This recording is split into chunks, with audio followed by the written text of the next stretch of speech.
नमस्कार दोस्तों, आप सभी लोगों का हार्दिक स्वागत, अभिनंदन और आभार। आज हम बात करने जा रहे हैं एक बहुत ही खास युति के बारे में और वो है चंद्रदेव और राहुदेव की युति।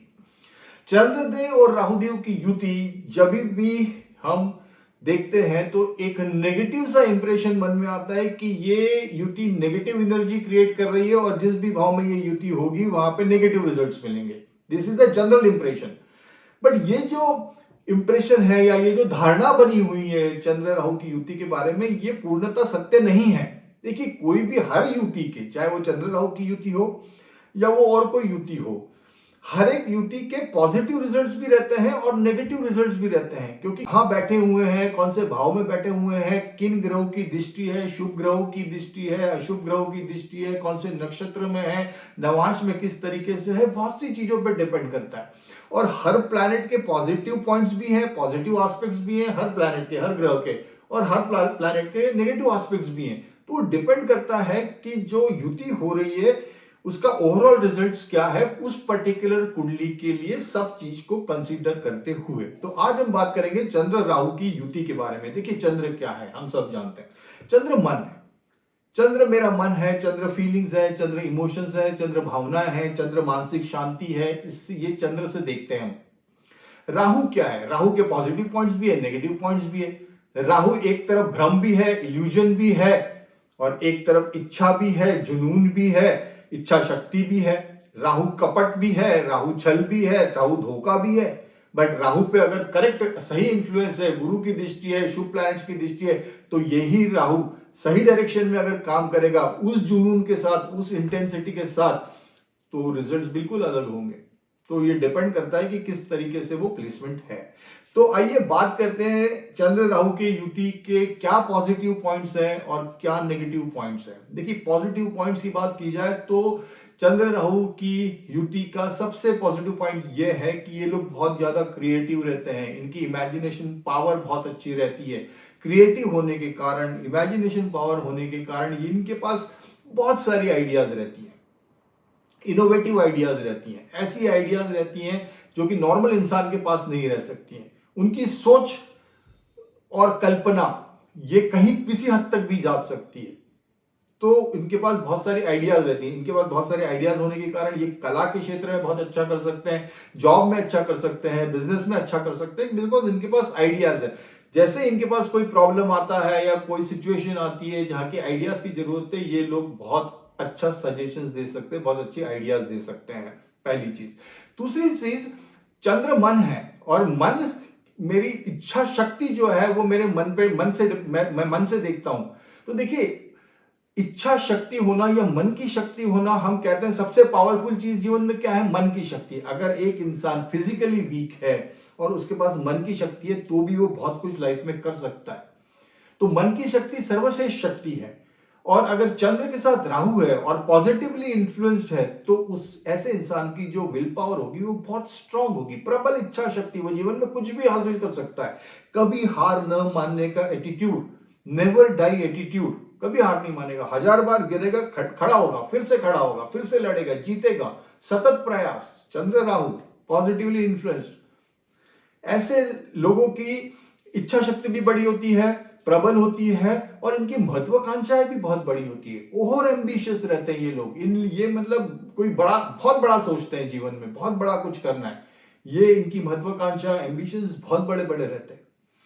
तो ये सब इनके पॉजिटिव पॉइंट्स हैं। ये लोगों का, अगर सोशल मीडिया से किसी तरीके से जुड़े हैं, ये कला के क्षेत्र से जुड़े हुए हैं, अभिनव एक्टिंग के क्षेत्र से जुड़े हुए हैं, तो बहुत पॉजिटिव रिजल्ट्स देते हैं चंद्र राहु की युति। बिकॉज चंद्र कला, क्रिएटिविटी, उसके साथ राहु सोशल मीडिया, राहु से हम सोशल मीडिया देखते हैं, राहु से हम इंटरनेट देखते हैं। सो ऐसे लोग सोशल मीडिया में बहुत ज्यादा नाम कमा सकते हैं, फेमस हो सकते हैं। They can earn money also.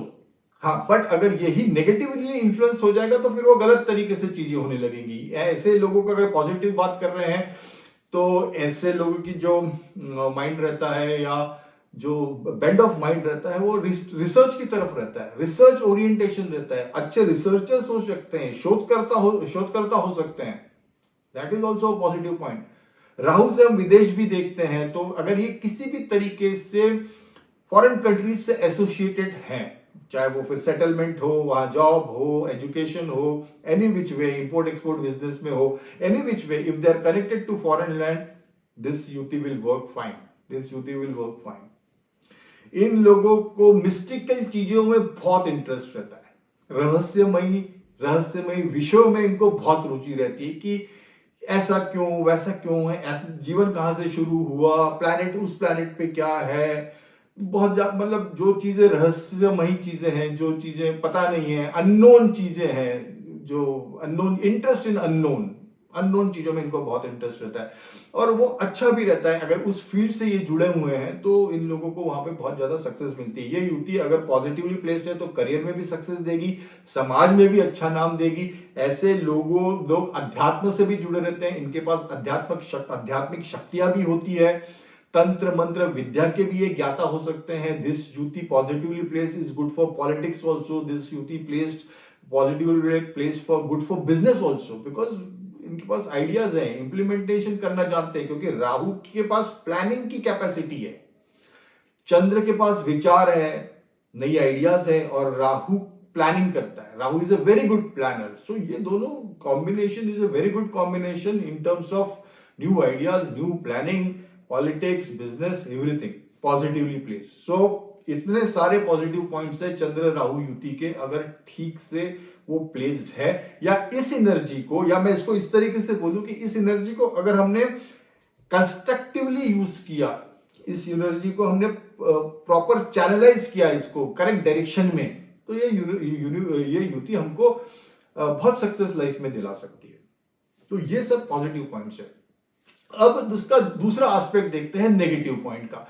अब इस युति की अगर नेगेटिव बात करें तो सबसे पहले जो नेगेटिव है वो है mental instability, over thinking, mental instability. और देखिए, चंद्र अगर राहु से पीड़ित हो गया, राहु अगर नेगेटिवली इन्फ्लुएंस्ड है, तो फिर वो साइकोलॉजिकल इश्यूज दे देगा, over thinking, anxiety, depression, fear, डर, फोबिया, इनसिक्योरिटी, इल्यूजन, हेलोसिनेशंस, ये सब जो चीजें हैं वो फिर होना शुरू हो जाएंगे इंसान के साथ, और फिर वो एक डिप्रेसिव टेंडेंसी हो जाएगी, अस्वाद की टेंडेंसी हो जाएगी, किसी चीज में मन नहीं लगेगा, उदास रहेगा इंसान, क्योंकि वो फिर वो राहु वहां पे पावरफुल हो जाता है, राहु मन पे हावी हो जाता है। अगर राहु नेगेटिवली इन्फ्लुएंस्ड है यहाँ पे, तो मेंटल इंस्टेबिलिटी रहेगी, सतत चिंताएं वगैरह रहेगी, डाउट करेगा, संदेह करने की जो प्रवृत्ति रहती है कि हर चीज को डाउट के एंगल से देखना, संदेह के एंगल से देखना, वो सब चीजें होंगी। एडिक्शन हो सकता है, इलीगल एक्टिविटीज में इन्वॉल्व हो सकता है। और देखा जाए तो अगर नेगेटिवली इन्फ्लुएंस है तो जो मन है वो पीड़ित रहता है। अगर एक लाइन में इसको डिफाइन करना है नेगेटिविटी को, तो मन जो है वो पीड़ित रहता है।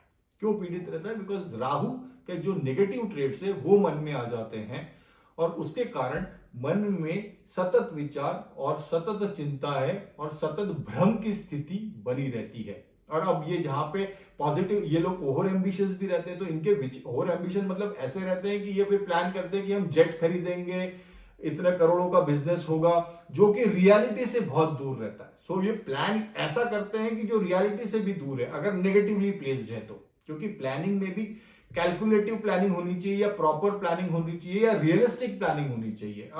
और ये लोग अगर रिस्क भी लेते हैं तो वो एक्सट्रीम पे लेते हैं, मतलब ये ओवर बहुत ज्यादा रिस्क ले लेंगे, जिसके कारण ये प्रॉब्लम में आ सकते हैं। So they should also take calculated risk. तो पॉजिटिव और नेगेटिव दोनों है इस युति के, डिपेंड की वो प्लेस कैसा है। So this is all about Chandra Rahu युति। सो नेट बात की जाए तो एक ही बात इंपॉर्टेंट है कि ये युति का जो इंप्रेशन है कि इट इज ऑलवेज नेगेटिव, ये ऐसा बिल्कुल नहीं है। मैंने आपको डिटेल में समझाया कि क्या क्या पॉजिटिव पॉइंट्स है, और उसके पीछे मैंने लॉजिक्स भी दिए आपको कि मैं कौन से बेसिस पे ये बोल रहा हूं कि ये पॉजिटिव है। एंड ऑफ कोर्स अगर राहु चंद्र पीड़ित है, राहु ज्यादा पावरफुल है, तो फिर नेगेटिविटी होगी।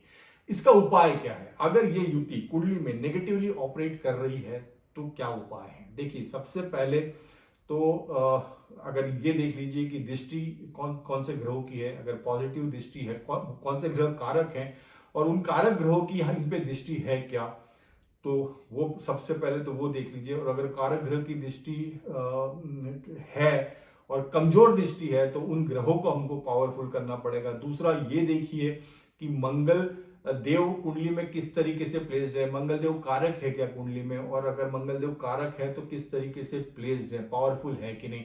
बिकॉज ये जो नेगेटिविटी है इसको हैंडल करने के लिए शिव जी की उपासना और हनुमान जी की उपासना मस्ट है।